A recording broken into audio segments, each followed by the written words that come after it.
Assalamualaikum warahmatullahi wabarakatuh. Saya Verlita Ayu Anindya dari Prodi PPSI 2018 dengan mata kuliah Statistik dan dosen pengampu Ibu Rizky Mustikasari MPD.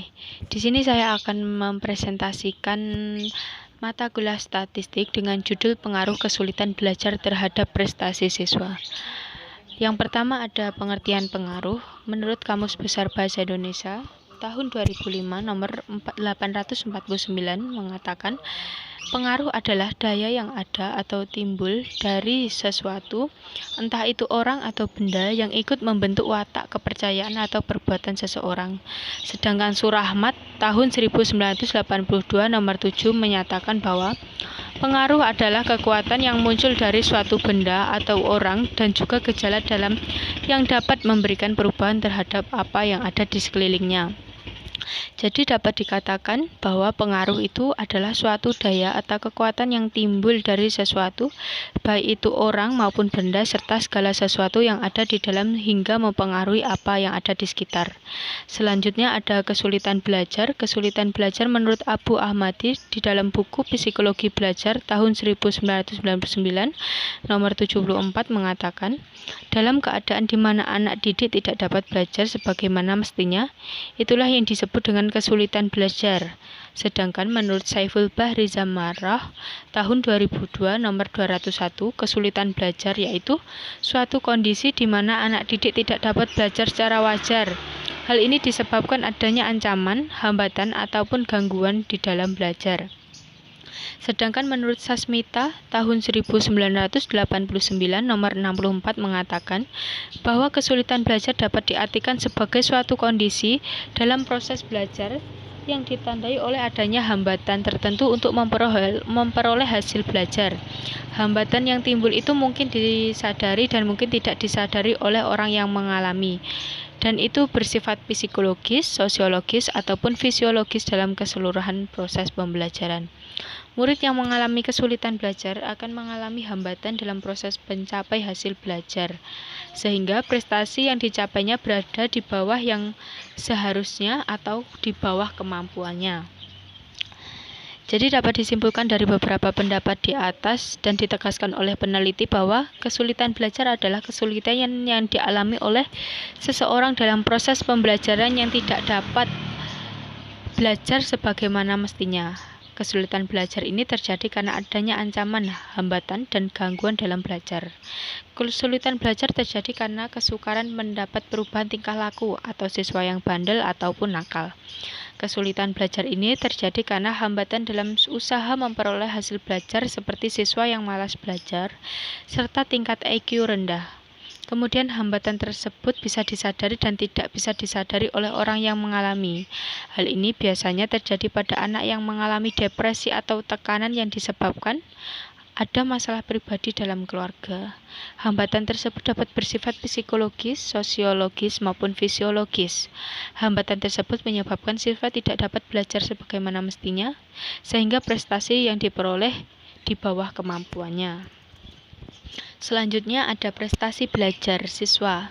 Prestasi belajar terkadang disamaartikan dengan hasil belajar. Berdasarkan suku kata, prestasi dan belajar memiliki makna yang berbeda dan saling berkaitan. Pada umumnya prestasi akan muncul setelah melakukan sebuah pembelajaran. Setiap proses pembelajaran akan menghasilkan prestasi belajar, hanya saja sangat berbeda dari segi kualitas dan kuantitas untuk setiap individu yang melakukan kegiatan pembelajaran. Prestasi sendiri memiliki makna hasil dari suatu kegiatan yang memiliki makna. Kegiatan yang dilakukan dapat berupa usaha, upaya, menciptakan baik dilakukan sendiri maupun dilakukan secara berkelompok. Berdasarkan asal katanya, prestasi berasal dari bahasa Belanda yaitu prestasi, yang berarti hasil dari apa yang diupayakan. Sedangkan menurut Poerwarderminta berpendapat, prestasi adalah hasil yang telah dicapai atau dilakukan, dikerjakan, dan sebagainya. Sedangkan menurut Mashud Hasan Abdul Qohar, beliau berpendapat bahwa prestasi adalah apa yang telah diciptakan, hasil pekerjaan yang menyenangkan hati yang memperoleh dengan jalan keuletan.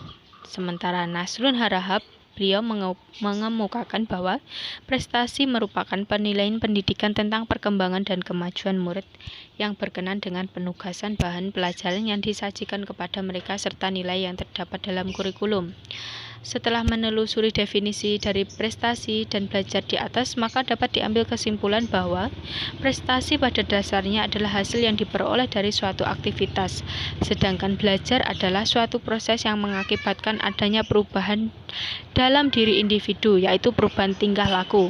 Dengan demikian, prestasi belajar adalah hasil yang diperoleh berupa kesan-kesan yang mengakibatkan perubahan dalam diri individu sebagai hasil dari aktivitas dalam belajar. Menurut Ngalim Purwanto, Psikologi Pendidikan, Bandung, tahun 1988, halaman 85-87.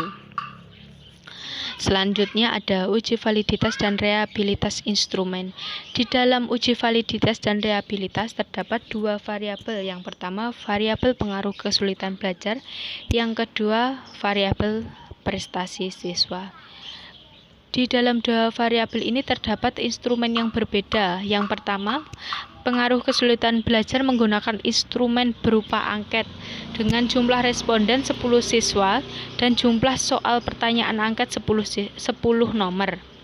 Dan selanjutnya pada variabel kedua prestasi siswa juga sama, menggunakan 10 responden siswa dan menggunakan soal sebanyak 10 butir. Yang pertama, pada variabel kesulitan belajar, nilai siktuotiletnya. Yang satu, ada nilai 115, nomor 2, terdapat nilai 116, yang ketiga, terdapat nilai 907, yang keempat, terdapat nilai 693, yang kelima, terdapat nilai 096, yang keenam terdapat nilai 007, yang ketujuh terdapat nilai 490, yang kedelapan terdapat nilai 692, yang kesembilan terdapat nilai 178, dan yang ke-10 terdapat 146. Nilai ini dikatakan valid apabila nilainya tidak lebih dari 0,05. Di dalam uji validitas, nilai siktuotiletnya hanya satu pertanyaan yang valid, yaitu pada nilai 007. Sedangkan alpha Cronbach's-nya memiliki nilai 470, dan nilai itu dikatakan valid atau reliable jika nilainya di atas 0,60. Nilai pada uji validitas dan reliabilitas pada variabel kesulitan belajar ini belum reliable karena nilainya di bawah 0,60. Sedangkan nilai variabel siktuotilet pada prestasi siswa yang pertama, butir soal pertama nilainya 1000, butir soal kedua nilainya 228, butir soal ketiga nilainya 220, butir nilai keempat nilainya 555, butir ke-5 nilai soalnya 021, butir ke 6 nilainya 322, butir ke-7 nilai soalnya 935, butir ke-8 nilai soalnya 589, butir ke-9 nilai soalnya 484, butir ke-10 nilainya 921. Pada uji validitas pada variabel prestasi siswa, nilainya ini tidak valid karena nilainya lebih dari 0,05, dan seperti variabel di atas tadi, nilai itu dikatakan valid apabila nilainya tidak kurang dari 0,05. Sedangkan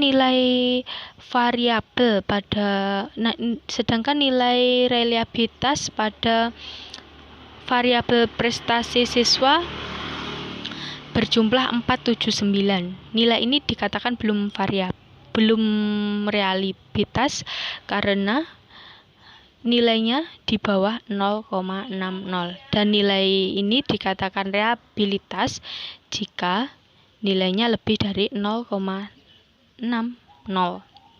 Selanjutnya ada output. Pada hasil output terlihat hasil korelasi dari pengaruh kesulitan belajar terhadap prestasi siswa dengan hasil 0,0. Hasil tersebut terdapat korelasi atau hubungan di antara dua variabel, di antaranya variabel kesulitan belajar dan variabel prestasi siswa. Nilai ini dikatakan signifikan atau valid karena nilainya kurang dari 0,05.